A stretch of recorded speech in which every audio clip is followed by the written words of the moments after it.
Maravilloso, maravilloso. ¿Cómo estás vos, Marielena? ¿Cómo andan las cosas? Bien, muy bien. Yo había preparado todo un recibimiento formal, pero visto que se empezó un diálogo de este modo, seguimos con este modo informal que es mucho más cálido y más afectuoso. Yo estoy muy bien y muy contenta de tenerte aquí con nosotros y agradecemos muchísimo, realmente muchísimo el tiempo que nos estás dedicando, porque sabiendo que sos una persona tan ocupada y que, bueno, cada uno tiene sus propios compromisos de trabajo y etcétera, y que nos dediques este tiempo, me parece una cosa preciosa y muchísimas gracias, Jorge. Es un placer, sinceramente es un placer, así que compartamos lindo esto, disfrutémoslo todos, ¿les parece? Exactamente. Está más o menos organizado como una especie de entrevista, porque cada uno de los componentes, faltan todavía 3 personas, seguramente que van a llegar a breve. Cada uno de los componentes ha pensado, en base a la lectura que hemos hecho del cuento, ha pensado una pregunta. Algunas son del orden formal, del orden propio de la escritura, de la técnica de la escritura, y muchas son del orden temático. Así que, del orden temático, del tema, se han impresionado mucho con el tema de la campaña del desierto, han hecho búsquedas en internet, han buscado material, se han informado muchísimo, y yo quiero agradecerles y decirles que con mucho orgullo valoro el interés que ponen ellos cuando yo presento un tema tan nuestro, tan argentino, ¿no? ¿Cómo se puede decir? Se desencadena, se escatena, se marcha un proceso de búsqueda que yo me quedo siempre asombrada. Sugiero lo siguiente, vamos a hacer una introducción porque Máximo ha trabajado, y después cada uno de ustedes, en modo libre y autónomo, levanta la mano y le hace una pregunta a Jorge. ¿De acuerdo? Perfecto. Entonces partimos con la introducción. Perdón, ¿puedo agregar una cosita? Nada más que una cosita. ¿Cómo no? O sea, que me digan dónde nacieron en Italia, de qué zona son. Sí, por supuesto, por supuesto. Porque mi nombre es Jorge Concilio, y además mis parientes, o sea, mis abuelos eran italianos, de la zona sur de la Puglia, así que como ustedes se imaginan, y además tengo unas ganas bárbaras. Creo que en marzo voy a hacer un viajecito por el sur de Italia. No, te esperamos aquí también. ¿Sí? Absolutamente, absolutamente. Perfecto, estamos Bueno, perfecto. En cambio, Vito, vos estás registrando. Sí. Entonces aquí está resuelto el problema. Vito está registrando con su máquina, así que la vamos a tener. Sí, Gracias, Vito. Gracias, Vito. y después la biblioteca lo pone en el sitio de internet, un pequeñito trocito, así la gente puede verlo, ¿no? Genial. Una síntesis. Buenísimo. Bien. Buenísimo. Gracias, Vito. Pier, parti con... Vamos. Io creo podemos empezar. Aspetta. ¿Qué más? Está caricando. Ok, Vai. un momentito.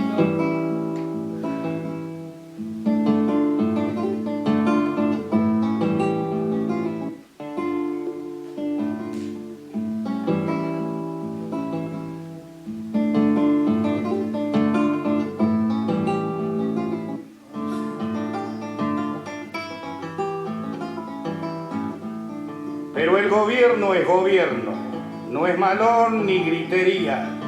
Sacarle la tierra al indio se llama soberanía.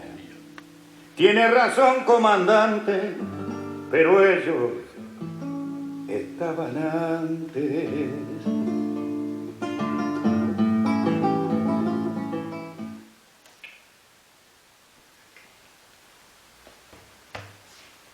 Qué fuerte, qué bárbaro. Gracias.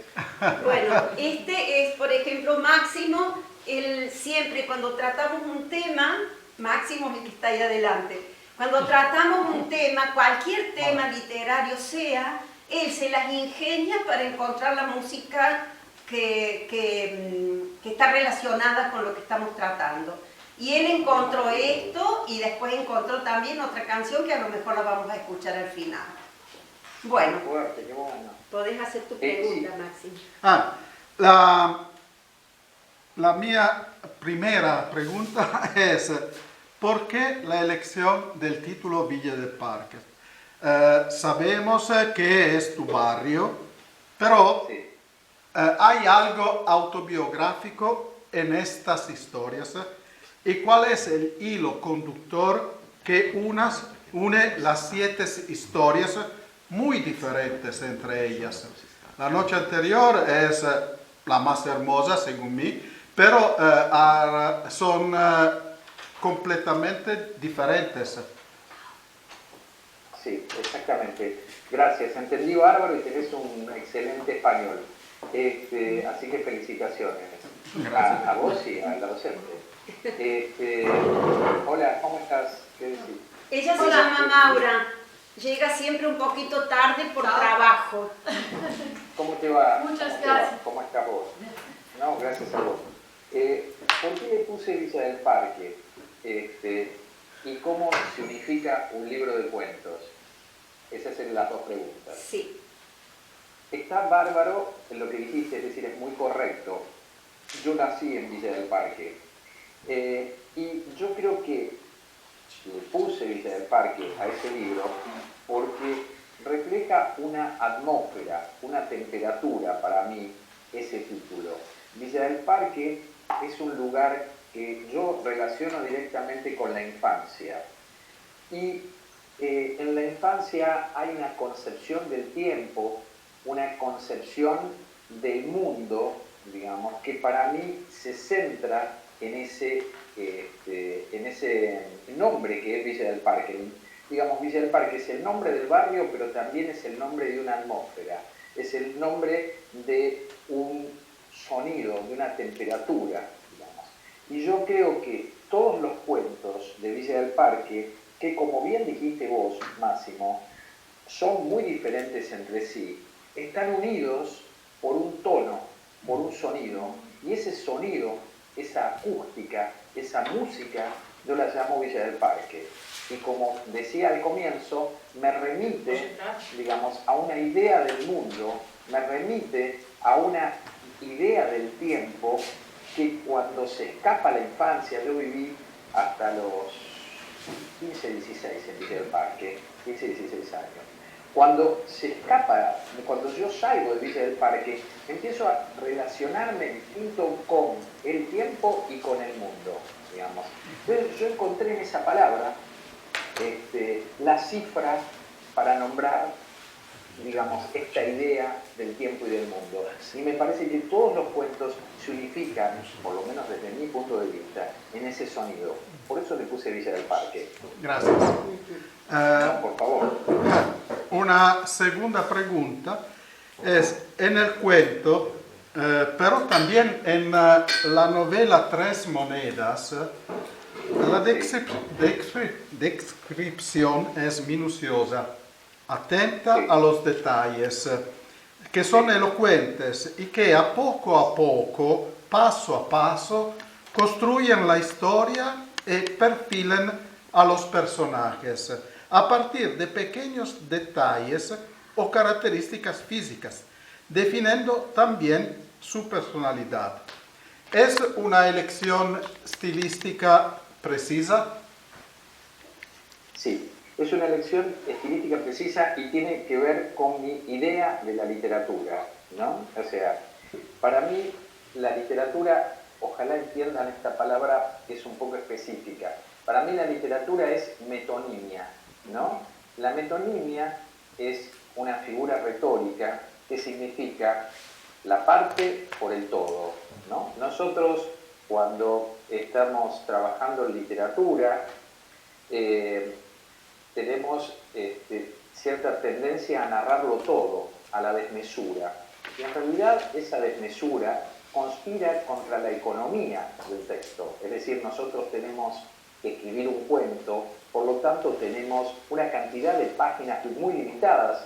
Digamos, el cuento es una estructura muy chiquita, digamos, con lo cual lo que tenemos que, digamos, desde mi punto de vista, lo que yo trato de hacer es buscar los detalles, como bien vos dijiste, que sean lo más elocuentes posibles, lo más eficaces posibles, para que a partir de ese pequeño detalle se construya todo el universo.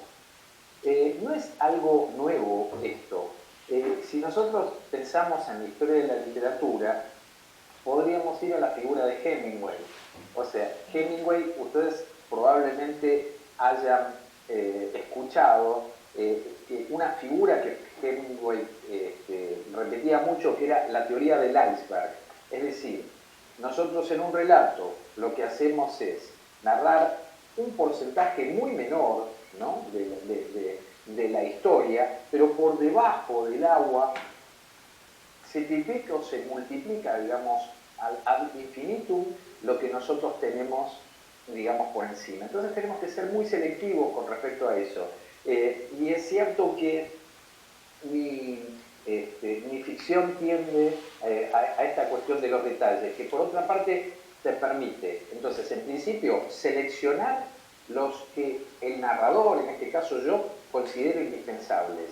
Pero por otra parte, hay todo un ejercicio de acercarse y alejarse, ¿no? Quiero decir, los detalles sirven para trabajar con un elemento también clave en la literatura, que es el foco, ¿no? Es decir, es como si yo tuviera una cámara, entonces me acerco y me alejo a la trama. Y eso me da una dinámica, o por lo menos uno piensa, que vuelve al texto dinámico. Recordemos que hay una cosa que está interesante para pensar en este caso, que es que la literatura tiende a la polisemia. Quiero decir, no quiero ser confuso en los términos.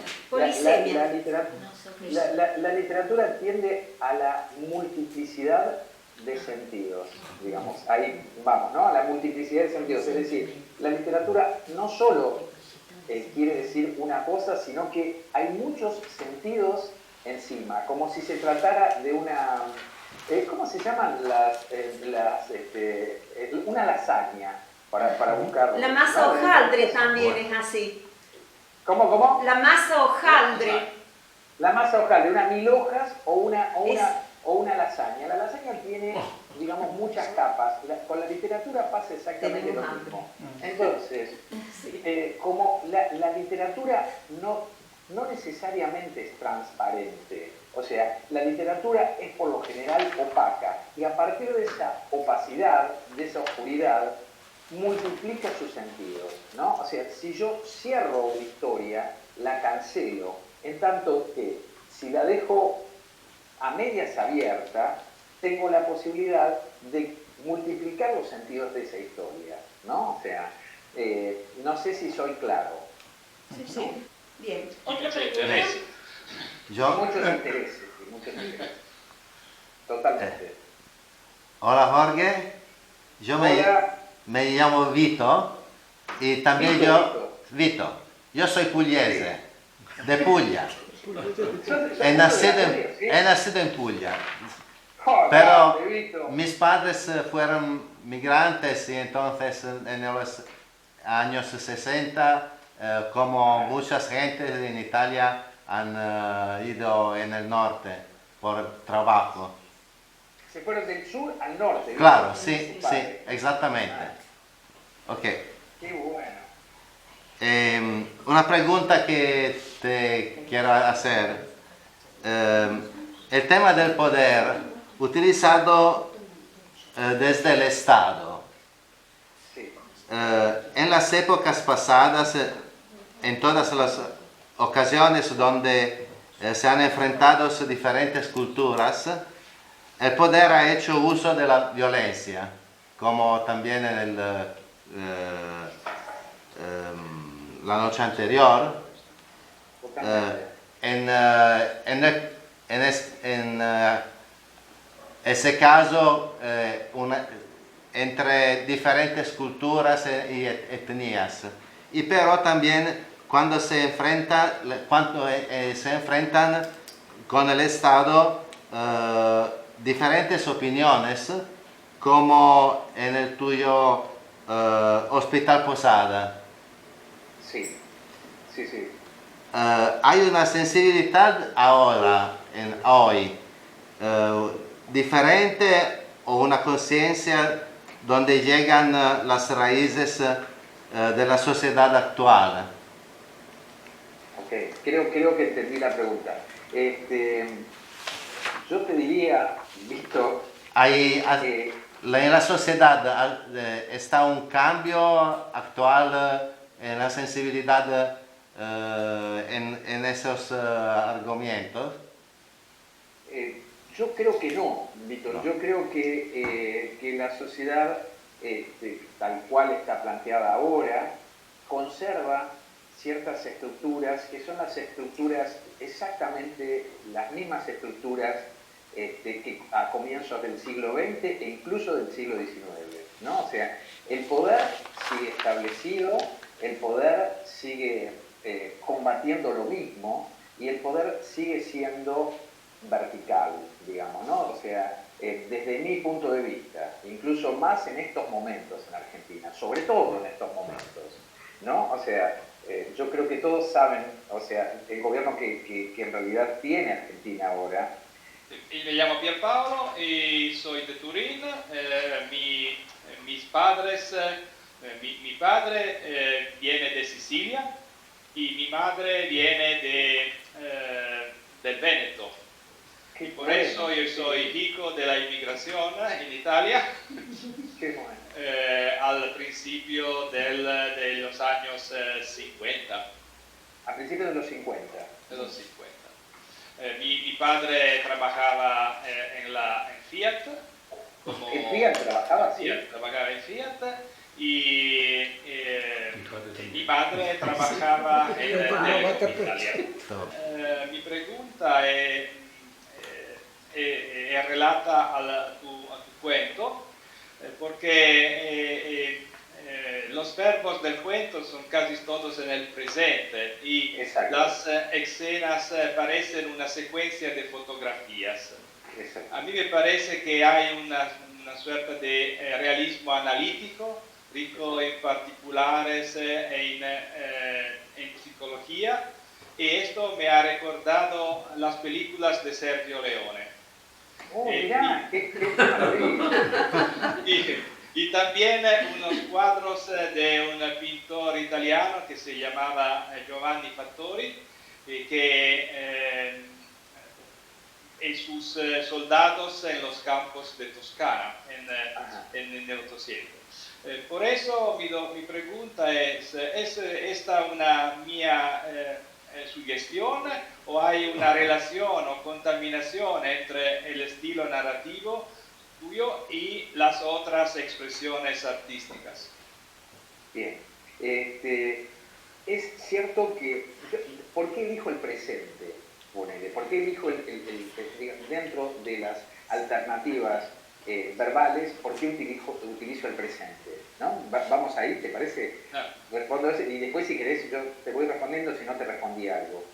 El presente le da a la acción, digamos, a lo que vos estás narrando, una inmediatez.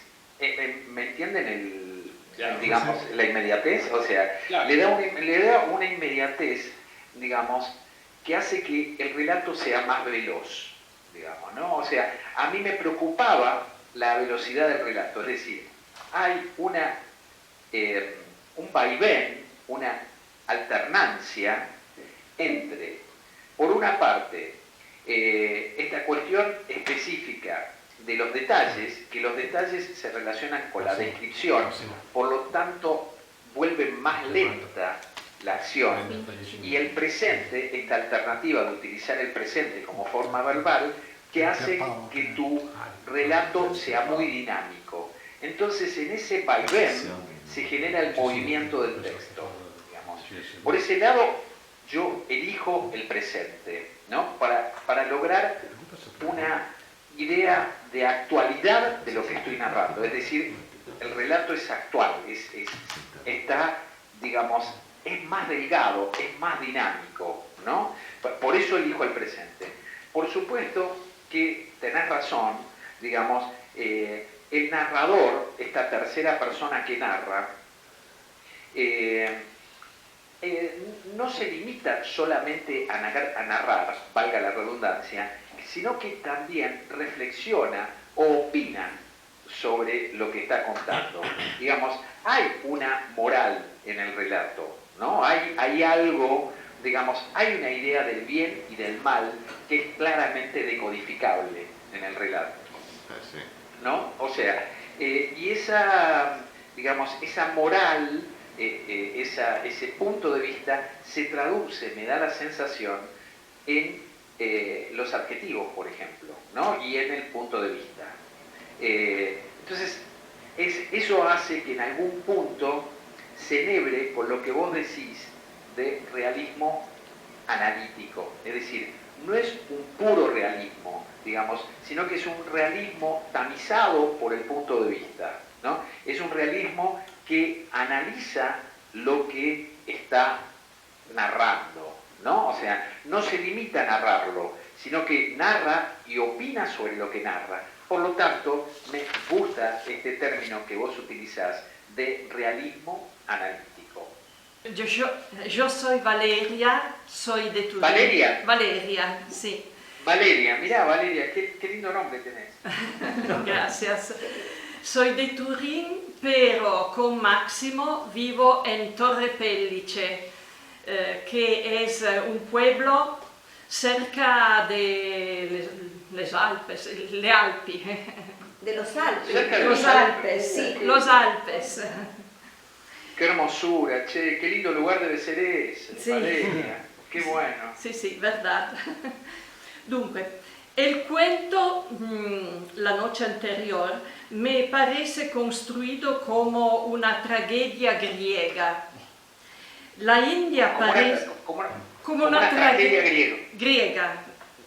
Sí, La India parece ser Antígona, sí. porque su ley y su lenguaje son la ley y el lenguaje de la naturaleza.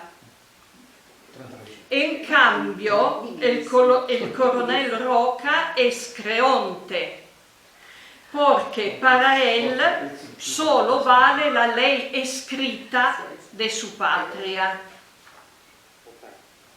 Los soldados representan el coro de la tragedia. Está también el mensajero, que es el asistente que habla con Roca. ¿Es esta una interpretación demasiado forzada? No, ni para nada. O sea, en principio te la recontra agradezco, Valeria, muchas gracias. O sea, yo creo que tenemos nosotros, digamos, todos los que trabajamos, todos los que escribimos, cierta estructura arquetípica, digamos, por debajo de lo que nosotros escribimos, siempre está lo escrito, digamos, ¿no? Quiero decir, hay una figura que a mí me gusta, de un francés, si ustedes me permiten se los digo, que me parece que es aplicable acá. El francés se llama Jean Genet, quizás lo conozcas. Es un crítico. Lo que dice Genet es que en literatura hay una figura clásica que se da en casi todos los textos que se llama el palimpsesto. ¿Y a qué se refiere con palimpsesto? Quizás lo conozcan, no. O sea, el palimpsesto tiene que ver, hace referencia a los papiros egipcios, es decir, como en el antiguo Egipto escribir, digamos, fabricar los papiros era muy costoso, digamos, ¿no? O sea, quiero decir, uno debía aplicar mucha plata y mucho tiempo en la fabricación de un papiro. Digamos, cuando se escribía, digamos, algo, después, cuando eso prescribía, se pintaba y escribía otro. Y después se pintaba nuevamente y escribía otro. Pero a la larga de los años, a medida que los años pasaban, la escritura de abajo, digamos, la pintura se debilitaba y la escritura de abajo iba permeando la escritura de arriba. Y yo creo que en nuestros casos es exactamente así. Es decir, la tragedia griega acá está, digamos, en todos nosotros, digamos, ¿no? Es parte de nuestra mitología, de modo tal que estos cruces que hay entre el bien y el mal, con sus distintas formas, están presentes en nuestros relatos, pero al mismo tiempo ya están dichos, como exactamente lo dijiste con una precisión tremenda, digamos, en las tragedias griegas y en los mitos antiguos. Con lo cual, estoy agradecido con tu lectura, Valeria, y estoy más de acuerdo imposible. Así que gracias, muchas gracias. Son lectores muy finos, son lectores muy finos. Definitivamente, son lectores maravillosos, Pero aparte, agradecidísimos. no sé si has notado, Jorge, que en cuanto se puso en la mesa de trabajo la noche anterior, entre ellos empezó la búsqueda y han encontrado Hospital Posada, han encontrado El Bien, Tres Monedas, ¿qué otra cosa, Máximo? Piazza Sinclair. Piazza Sinclair. No, Qué es impresión. ¿Cómo no me lo Diagonal preguntes? Sur. Diagonal Sur. Diagonal Sur, Diagonal Sur. No me preguntes por qué, porque no se puede decir, pero lo han encontrado. Qué maravilla, bueno, muy agradecido, la verdad muy agradecido, muy agradecido. Gracias. ¿Otra pregunta? Antonietta. Antonieta. Io non mi so presentare. Antonieta. ¿Cuál es? Antonieta, te escucho, ¿de dónde sos? ¿De dónde sei? Come dire, Basilicata. La Basilicata del Sur. De la Basilicata sos. La pregunta. Dici un po' che sono nuova. Ella es nueva, hace poquito tiempo que está haciendo español y se siente un poco Pero yo te escucho con toda la atención, te voy a entender. Decíselo también en italiano, a ver, yo traduzco. No, ma lo leggo, lo leggo. Dai, va bene. Allora, Via. sabemos que empezaste escribiendo poesía y luego pasaste a cuentos y novelas. Esto se puede ver en la elección de la palabras y en las descripciones especialmente de la naturaleza muy evocadoras. ¿Qué relación existe para vos entre prosa y poesía? Mirá, qué buena poesía, qué buena pregunta. Gracias. Porque Mira, digo solo esto, Jorge, los que no tienen mucha práctica con el español han elaborado la pregunta en italiano y después la hemos traducido entre todos. clarísimas, todas las preguntas fueron clarísimas hasta ahora, Sí. y muy, además de agudas, clarísimas. ¿Empiezo a responder ahora o qué hago? ¿O qué deciste, Paolo? ¿O espero? No, empezar. Perfecto. Mira, el tema de los géneros es muy... digamos, los géneros dentro de la literatura, por una parte, son muy útiles porque son pedagógicos, es decir, sirven para explicar qué es el teatro, qué es la poesía y qué es la narrativa. Pero también es cierto que hay mucha mezcla, digamos, entre la narrativa y la poesía y el teatro. Los procedimientos o los recursos que se utilizan en narrativa, por lo general, son tomados de la lírica, de la poesía, ¿verdad? Yo que vengo de la poesía, tengo como una, digamos, creo que en particular mi narrativa está como muy trabajada a partir de la sonoridad, ¿no? Es decir, del sonido del texto. Y esto sí es propio de la poesía. ¿No puedes comparar la creación, la composición de una poesía o de un texto narrativo con prosa poética como la tuya con una composición musical? Y yo creo que sí, o sea, yo creo que de hecho la música y la literatura tienen mucho en común. No lo digo yo, ¿no? O sea, ¿verdad?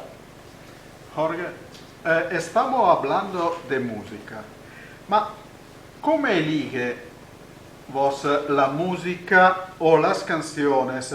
Estoy pensando en Madreselva, cantada por Jessica Galver en el cuento homónimo, o El día que me quieras, la preferida del jockey Sauro, o Melodía de los Arabos di Grace en El Bien. ¿Cuál es tu método para incluir o citar en la narración estas canciones o música en general? Gracias, Máximo, por la pregunta. Mira, tiene que ver con la definición de personaje. Es decir, yo pienso en principio en qué tipo de personaje estoy construyendo y en virtud de ese personaje que construyo, imagino los gustos que ese personaje debería tener. Entonces, en virtud de eso, elijo música que se relaciona con el gusto del personaje, con lo cual, si yo consigno, por lo menos es mi intención, si yo pongo que en realidad está escuchando tal personaje el día que me quieras, hay una serie de características que hacen que cierto tipo de persona escuche esa música. Y mi idea es terminar de definir el personaje a través de sus elecciones musicales. Gracias. Pero hay otras cositas que entran en el cuento que son simplemente por el puro placer de la palabra. Por ejemplo, en un cuento, no me acuerdo más cuál era, no me acuerdo, sí, me parece que dice que vino el taxi a buscarlos y que se fueron en ese taxi y entre corchetes, entre paréntesis decía, era un Chevrolet nuevo. Y yo en ese momento, porque no tenías por qué decir eso, no era necesario. Sí. Pero en ese momento yo te vi a vos divirtiéndote con el juego, jugando con la palabra. Y eso me transmitió a mí una idea de lúdica y de felicidad, hasta de felicidad. Es decir, mira, una cosa que no es fundamental a la historia, pero es fundamental al placer de la lectura. Total. Digamos, además eso está bueno eso, porque es cierto que uno no piensa para nada, ¿viste? ¿Por qué agregás ese detalle? Ese detalle funciona para algo en el texto, uno podría pensar. O sea, si ese auto es o no un Chevrolet. Digamos, que la realidad se ancle. Esto de, otra vez, el efecto de lo real, ¿no? Exacto. O sea, está interesante. Claro, sí, que tiene que ver con lo verosímil, ¿no es cierto? La verosimilitud. Que tiene que ver con lo verosímil, es que exactamente, que tiene que ver con lo verosímil, que tiene que ver con que el lector pueda creerse esa ficción como realidad, ¿no? O sea, es interesante esa dialéctica, ¿no? Perfecto, gracias, Jorge. No, a ustedes. Jorge, volvemos a la noche anterior. Las palabras del principio y final de la historia me encantaron, ¿no? Encantaron. El incipit, campo abierto, pasaron 4 horas al mediodía, identifica el espacio y el tiempo de la historia. El final, su mano, endurecida por el rigor castrense, empuña como única respuesta el frío testimonio de la espada, es potente, trágico e ineludible. ¿Qué importancia tiene la elección de las palabras y de la estructura para el principio y el final de una historia? Qué buena pregunta, Máximo. Para mí, o sea, yo trabajé con María Elena durante mucho tiempo en una novela y realmente los comienzos y los finales de los cuentos, de los capítulos de las novelas y de las novelas en general son absolutamente imprescindibles, ¿no? Cuando corres el telón de una ficción, cuando abrís una ficción, digamos, en ese caso tiene que haber algo que provoque al lector, algo que enganche al lector como si se tratara de un anzuelo, o por lo menos esa es mi intención, como si se tratara de un anzuelo que el lector se clava en el paladar para seguir leyendo. El anzuelo ¿no? es el amo del pez. Ok, o sea, tiene que haber algo de lo que los teóricos llaman promesa de relato, ¿no? O sea, en esas primeras palabras, en esas primeras oraciones y en esos primeros párrafos tiene que haber algo clave, condensado, que se clave en el paladar del lector. ¿El paladar se dice bien? Palato. In italiano Ok, palato. perfecto, buenísimo. Se tiene que clavar y el lector tiene que, con esa pequeña muestra gratis de la lectura de del primer párrafo, tiene que meterse, ya uno lo tiene que agarrar. Con lo cual, fíjense ustedes lo importante que es el primer párrafo. Y el último párrafo o el final de un cuento, una novela o un párrafo, digamos, o un parágrafo, en el caso de que se tratara del interior no se tratara del final, por ejemplo, si estamos trabajando una novela, el final de un capítulo también es importante trabajarlo, digamos, es clave. Esos finales, esos procedimientos, también son indispensables, porque piensen que nosotros hablábamos al comienzo de nuestra charla de esta cuestión de no decir todo, sino aludir, pero no decir todo. Es decir, que quede algo secreto, que quede algo sin decir, para que nuestro lector colabore, digamos, se haga socio nuestro en el decir, ¿no? O sea, cuando vos terminás el relato y en lugar de decir utilizás un circunloquio, digamos, ¿no? Utilizás una frase como para que tu lector te acompañe en esa reverberación final del relato. Esa es la intención. Y es muy cierto, en la estructura de un relato, el comienzo y el final son absolutamente claves. La mia pregunta es más o menos la pregunta de Máximo, porque la final de tu cuento me encantó porque le palabras como única respuesta empuñó el frío testimonio de la espada. ¿Qué quisiste decir con esta frase que cierra el cuento? ¿Cuál sería su significado? Perfecto. Mira, hay como dos cosas. O sea, en principio hay una alusión a Leopoldo Lugones, que es un poeta que nosotros tenemos, digamos que es muy discutido. Jorge Luis Borges lo rescata y al mismo tiempo lo condena, ¿no? a Lugones. Eso por una parte, quise jugar un poquitito con Lugones, ¿no? Aludirlo indirectamente a Lugones. No importa si uno lo percibe o no, ¿viste? Estos sistemas de alusiones o de referencias siempre están presentes en la literatura y muchas veces pasan completamente desapercibidas. No es importante que estén en un primer plano, pasan desapercibidas, pero ya que me lo preguntaste te cuento, ¿no? que hay una alusión indirecta a Lugones. Y por otra parte, lo que específicamente, desde mi punto de vista, quise decir, o que mi narrador dijera con esa frase, es que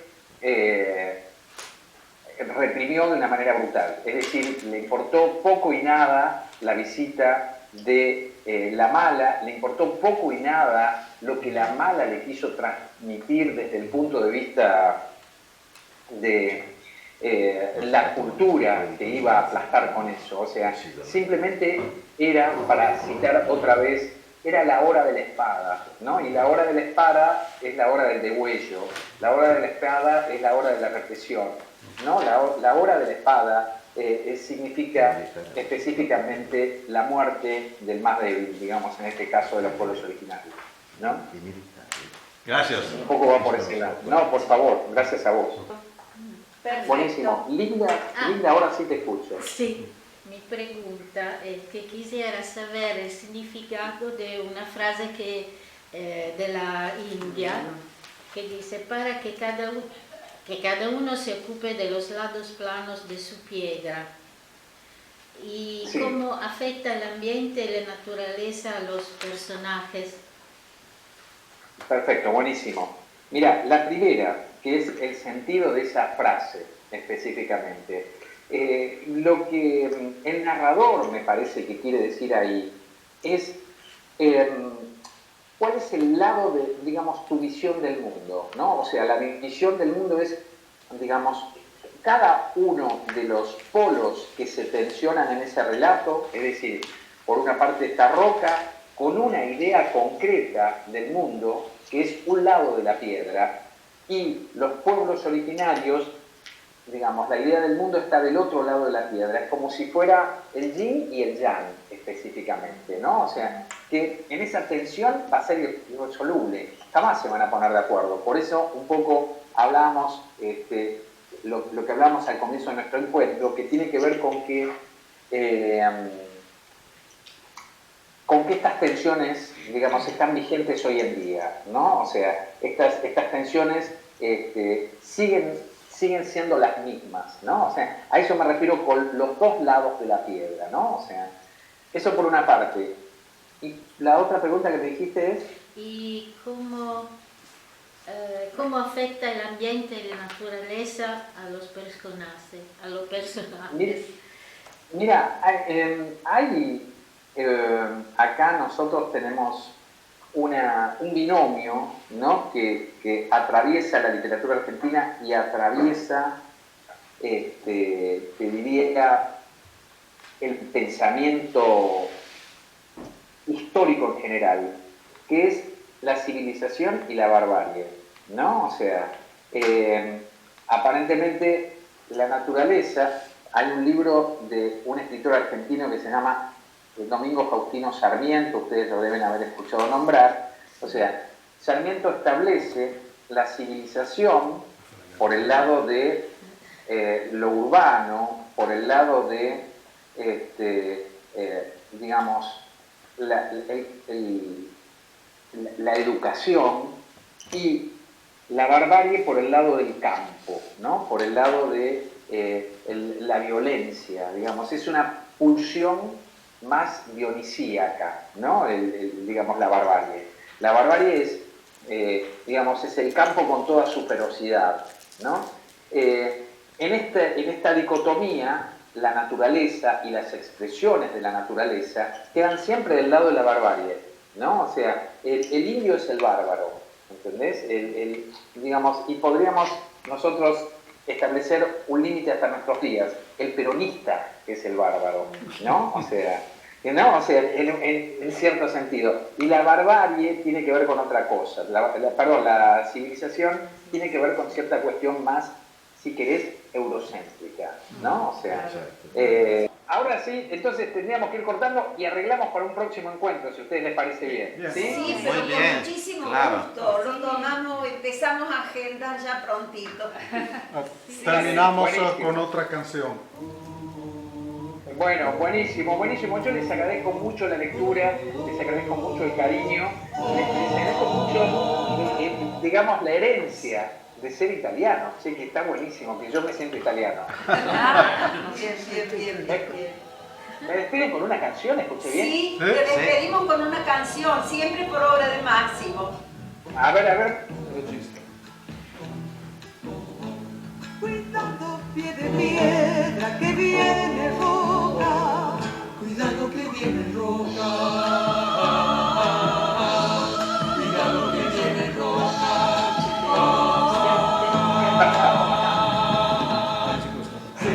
Muchas gracias, Máximo, muchas gracias.